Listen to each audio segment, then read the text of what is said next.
Things don't got to be complicated. Oh no, they do not got to be complicated.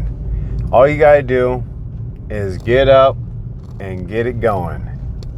Sometimes you'll be out there and be like, you know what? I don't know what to do. I don't know what to go out and accomplish.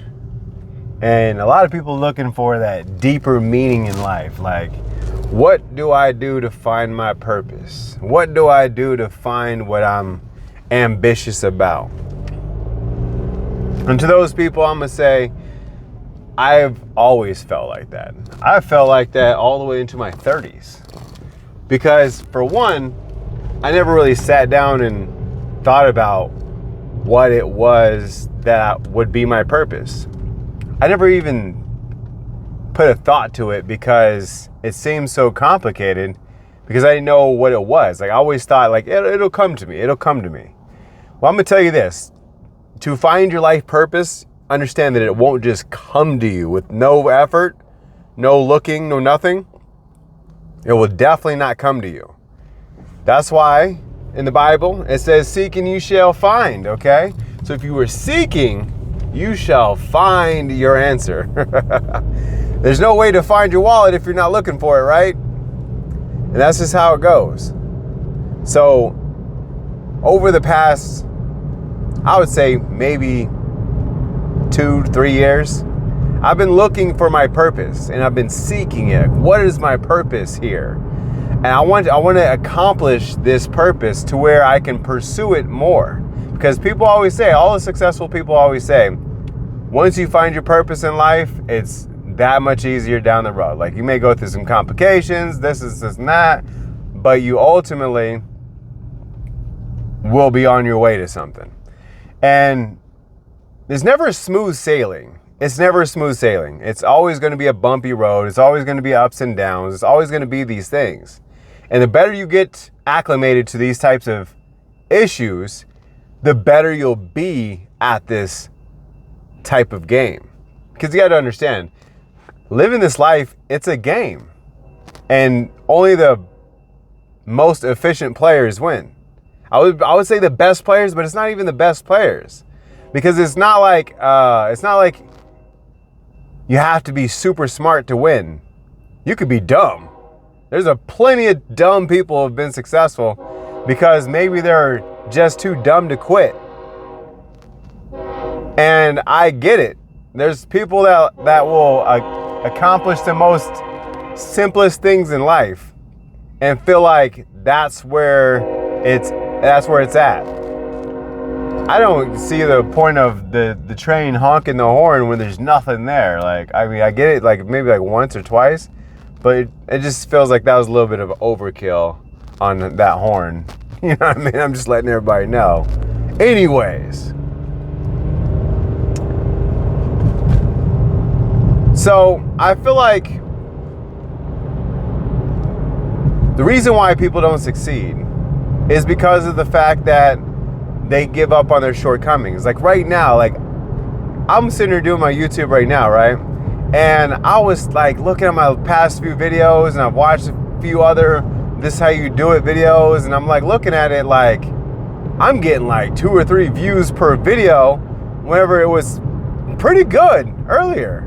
Are people not caring about what I have to say, or people don't want to hear it no more, or they've heard enough? Like, I don't know, maybe, who knows?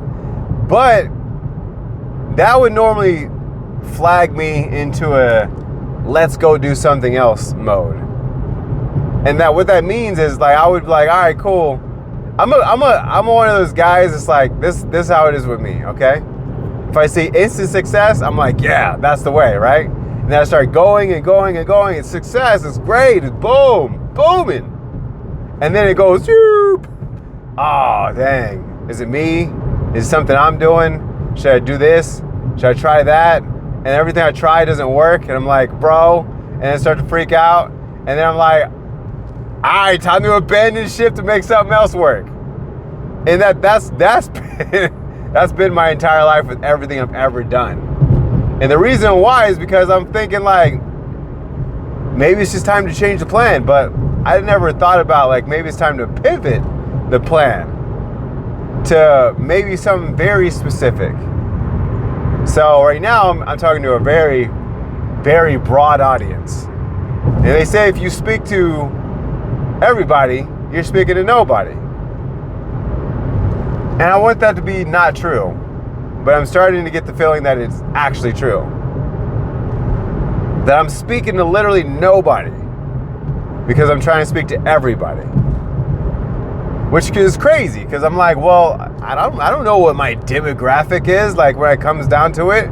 I know what the analytics tell me. And my analytics says between the ages of 21 and 44. That's who's listening.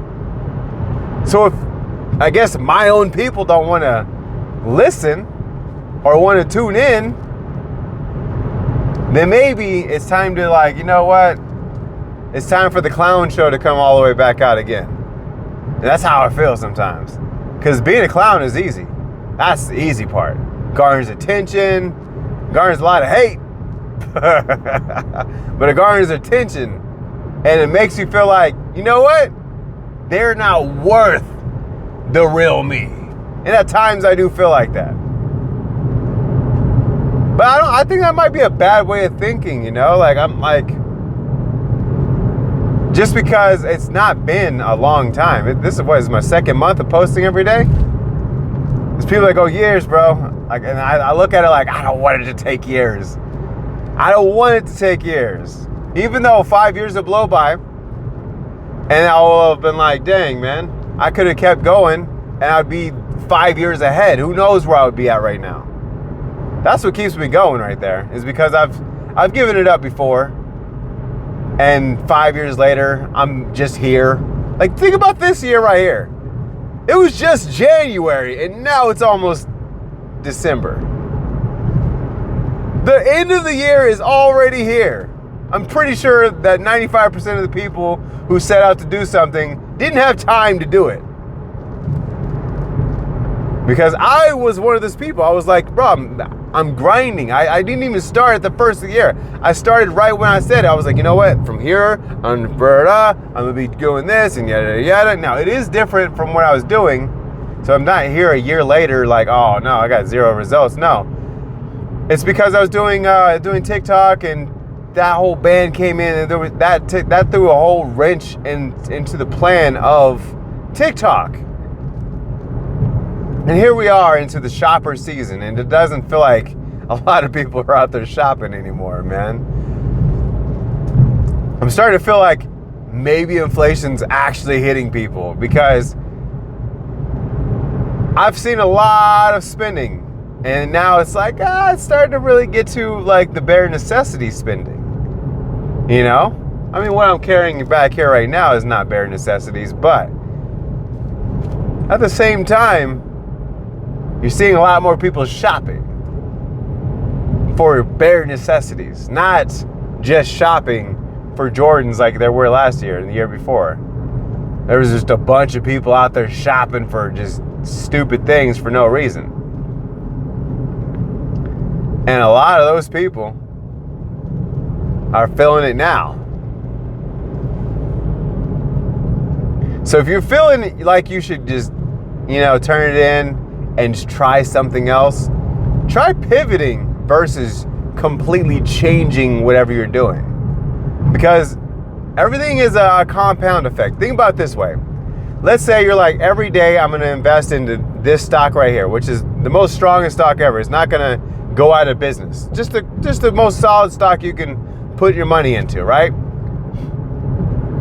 And as you're putting your money into it, say 90 days later, it's down. It's down. And you're like, well, yeah, sure, it's cheaper to buy it at the stock. Every time I feel like I'm putting my money in, I feel like it just keeps going down. And it's like, I don't know, like, should I just keep putting money in? Like, just, it reminds me of whenever I was playing blackjack, and I was like, just keep putting money in, maybe you'll get your money back, right? Except for that had no chance of going up. That was just gambling. So I was like, all right, you keep putting money in. Next thing you know, 90 more days, and it's still going down. You're like, all right, bro, I feel like this might not be the one. And then all of a sudden, 90 more days go by, you've already stopped putting your money in. And that thing shoots through the roof. You missed the boat. You cashed out early. That's what it's like creating content. Everyone's sitting at the table, putting their time and effort in, which is the digital currency, basically. Putting their time and effort in. Keep going, put it in, put it in, put it in, put it in, put it in, put it in. And then the people who kept putting it in are the people who are cashing in the rewards, and the people who didn't are looking at their dead channels, or the channels that, a lot of times what's weird about YouTube is they'll push out content way late, like way late, like 6-7 months down the road late sometimes. And just because that video lit on fire, you're like, oh, I need to start making videos again. Oh, it's going crazy. No, that video is doing something. Then all the other ones would have started too, but you've been inactive.